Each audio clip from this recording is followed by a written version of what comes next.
We all have a story how we started dancing salsa and bachata. Well, let me share mine.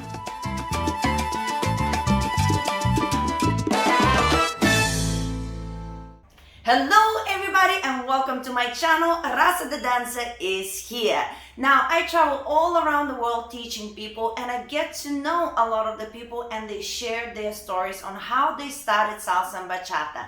And a lot of those stories are quite emotional. Lots of people who don't dance, they don't understand the importance it is in our lives because they think it's just another hobby.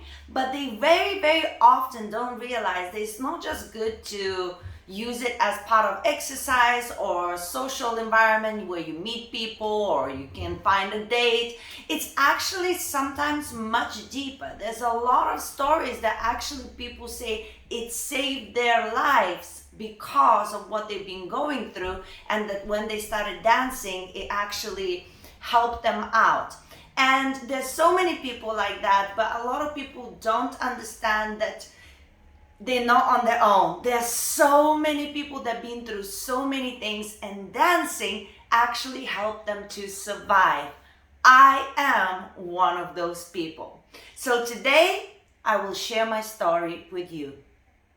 Let me start with this. Actually, sharing this story is a little bit selfish of me as well, because I've been going through something, and I kind of find that when you're dating, a lot of the times, if the person who you're dating is not really involved in the dancing scene so much, they don't understand why you need to go dancing. They don't understand why you choose to be dancing all the time, that's all you think about, or you practice all the time. They don't get it.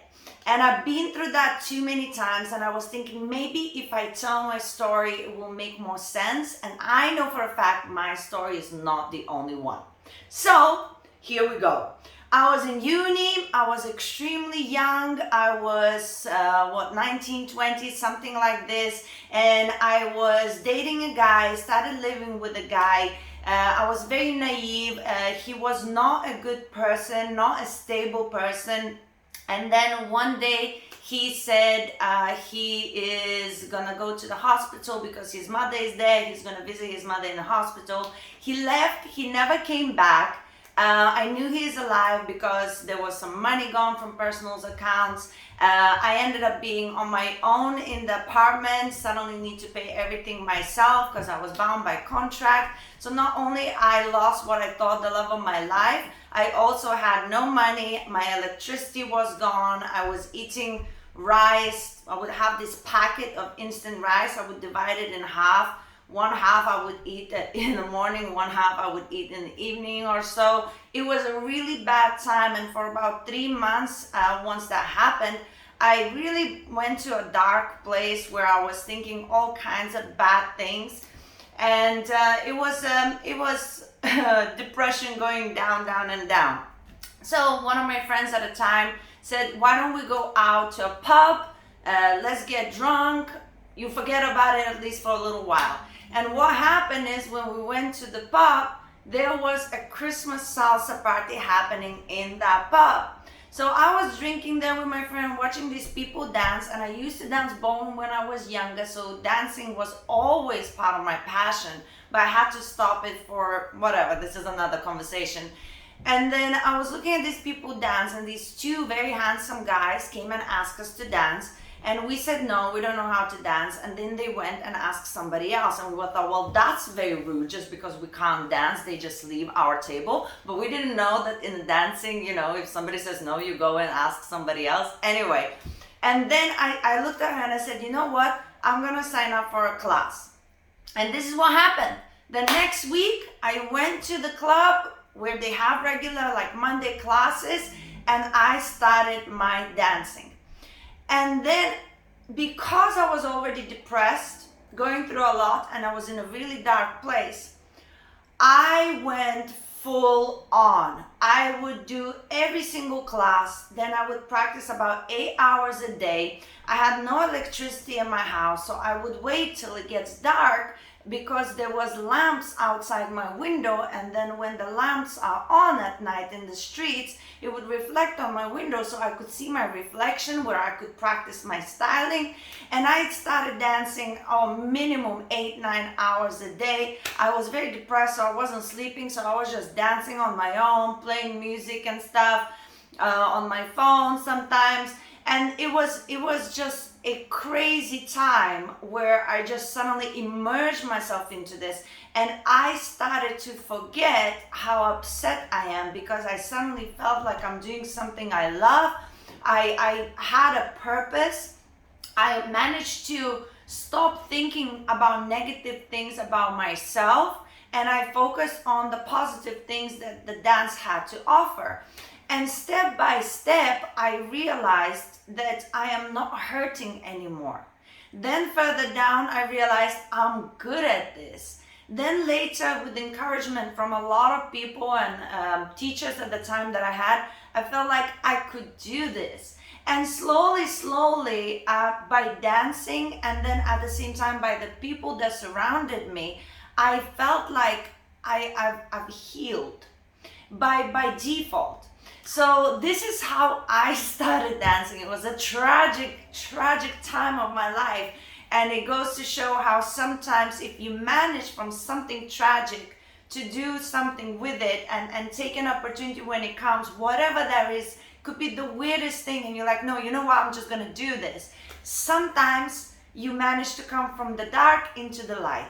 And I'm sharing this story because, as I say, I've heard so many other devastating stories, people getting through divorces, losing the loved ones, for real losing them, and finding that the dancing takes a little bit of the pain away, so they can regroup and manage their life better. You know, it's might be not the real healing, it might be just a distraction, but sometimes you need that in order to gather your thoughts, in order to think about things from a healthy place rather from being depressed. You know, you make different decisions in different places in your life. So this is my story. I also want to add this: dancing is not a substitute to real help, psychological help that you can get from professionals. It not necessarily heals you in a way that you start making better decisions or something, you know what I mean? But it is a place where you can escape. So if it's something's really bad, and you are just surrounded with constantly bad things, it's hard to crawl out of those bad things. So dancing is a good way to release the energy, to forget the bad things, and to come, when you leave the dancing, you actually come with a lot of positive vibes because of the environment and the people and the music and everything. So you come back into what you know, the problem doesn't disappear, but you come back to that problem in a different place. Also, what dancing does, it shows you that you are worth something. It's a stupid little thing, like learning a couple of different steps and then trying it with the partner, and you suddenly realize, oh, I can do this. It's a small thing, but it's when you're going through something, you a lot of the times feel like you're not good enough, or that you can't do anything, and that just gives you that little bit of confidence, a little bit of a boost, and it makes you feel like, you know what, I can do something, or this is great, you know, I can apply myself to this. I'm learning a skill, you know, it's not everything's lost. And another super important bit with dancing, because dancing brings so many broken people together, we all are very loving and accepting. Like if you meet these people on the street, you might not like them, but you meet them in dance and suddenly you would do anything for them. It's as if that one thing brings us all together. And when you hug constantly, you know, and you, thank God the COVID's finished. Well, when you hug constantly, or you share a good word, or you encourage each other to do better, you feel like you have in the back an army of people who will fight for you, that would do anything for you. How much of it's true in real life, you know, is debatable. But that feeling, you carry it with you and you don't feel alone. So dancing is an incredible thing. It's not a replacement. It doesn't solve your problems. If you really need help and you can't deal with it on your own, you should seek professional help. But dancing does not make it worse. It helps you to get to a place where it's easier to deal with the things that you need to deal with. So that's another thing that I think is very important to say. Thank you so much for watching. As I say, I share this because I feel like it's important. And if you feel brave enough and share your story with us, please leave a comment. Or if you want to send me a personal video yourself, you can go to my website, dancewithrasa.com. There's my email there. There's my WhatsApp. If you'd like to share, I would love to hear you. As I say, we are here to help each other through dance, to be better people, to heal, and just to, to feel like we're not alone. Let's use it for good. Guys, love you loads. Watch my YouTube videos, and I'm sending you my kiss. Mwah.